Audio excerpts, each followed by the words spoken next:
भगवान परशुराम की जयंती पर सार्वजनिक अवकाश के लिए जिला अधिकारी को ज्ञापन दिया गया।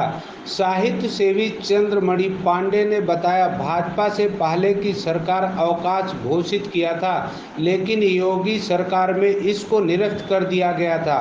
ज्ञापन के माध्यम से भगवान परशुराम की जयंती पर सार्वजनिक अवकाश की मांग रखी गई, जिससे भगवान परशुराम की जयंती को सभी लोग भव्य रूप से मना सकें। भगवान परशुराम के जीवन के बारे में अधिक से अधिक लोगों को जानकारी हो सके।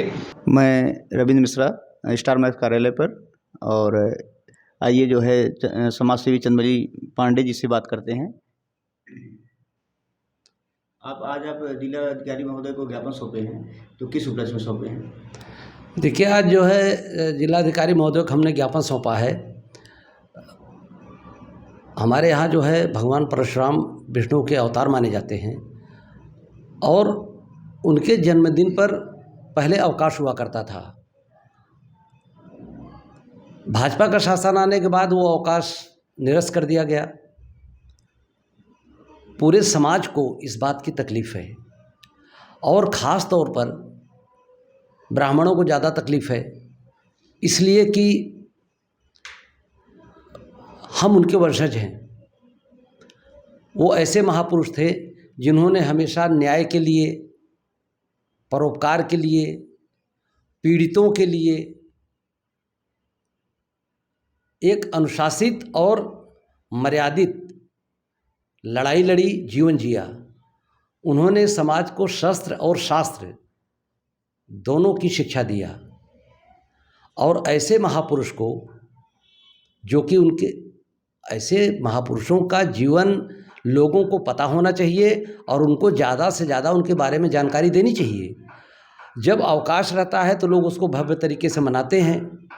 हमारे मुख्यमंत्री जी ने जो है वो अवकाश कैंसिल कर दिया, जबकि आश्चर्य इस बात का है कि मुख्यमंत्री जी खुद एक योगी हैं, वो आध्यात्मिक पुरुष हैं, इसके बावजूद उन्होंने इस छुट्टी को कैंसिल कर दिया। और ख़ास तौर से मैं तो जौनपुर का रहने वाला हूँ।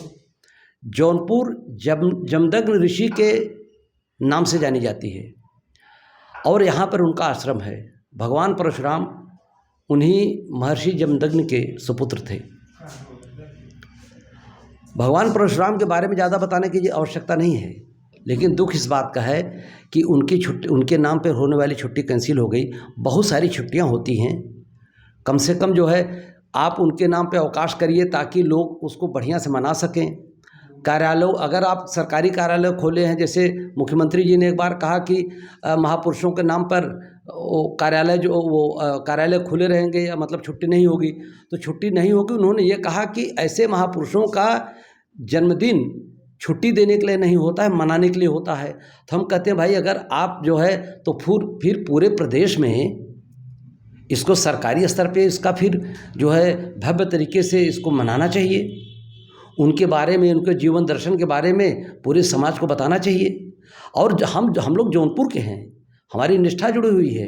यहाँ पे उनका जो है भगवान परशुराम उन्हीं के वंशज है, जमदग्नि ऋषि के। यहाँ पर उनका आश्रम है, दूर दूर से लोग वहाँ दर्शन करने आते हैं। जमदग्नि ऋषि का, परशुराम भगवान का, जौनपुर का, ये सब एकात्म संबंध है। ऐसे में बहुत पीड़ा होती है कि भगवान परशुराम की जयंती का अवकाश निरस्त कर दिया गया। जौनपुर से हमारे संवाददाता रविंद्र मिश्रा की रिपोर्ट।